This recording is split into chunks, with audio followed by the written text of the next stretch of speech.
Now, India is changing gears. In April 2017, the government announced the country will stop selling petrol and diesel cars by 2030. For a country that runs on gas guzzlers, it's an ambitious target. But startups have decided to take the challenge head-on. We take you to meet Hriman Motors, which will launch electric cars, it says, with batteries that will outlast the vehicles.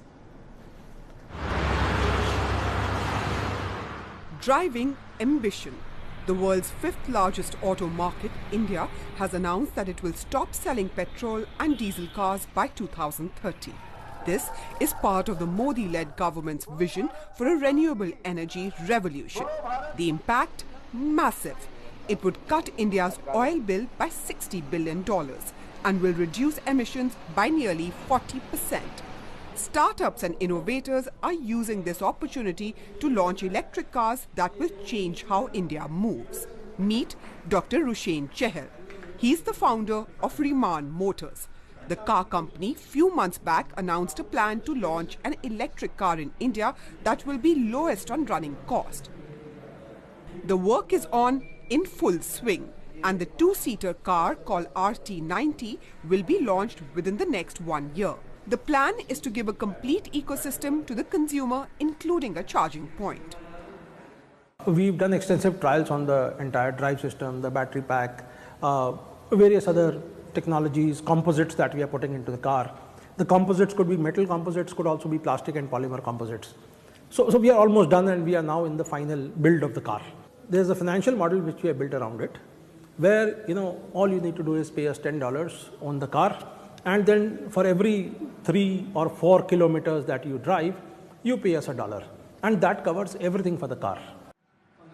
The dealer and servicing network is being set up as the company drives towards the launch. Within the next 2 years, the company also plans to launch an electric seater bus and a 4-seater car. One of the biggest challenges for India to go completely electric is its unique ecosystem. And that's the reason that the car companies have to manufacture in India for various different parts of the country.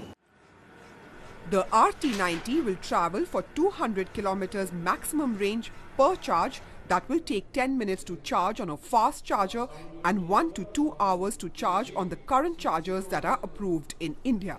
The car would have a lithium titanium battery that is said to have a 3-time life of a car and is suited for Indian temperatures. India sold 3 million passenger cars in the financial year 2016-2017, but only 22,000 were electric vehicles. Recently, the Indian government hinted that the 2030 deadline might be too ambitious and talked about bringing a policy. But the startups say the government should leave the private sector develop its own market without interfering.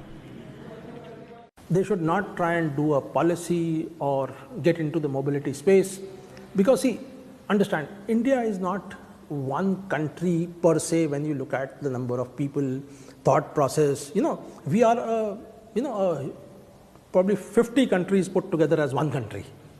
Honestly speaking, the mass is not homogeneous.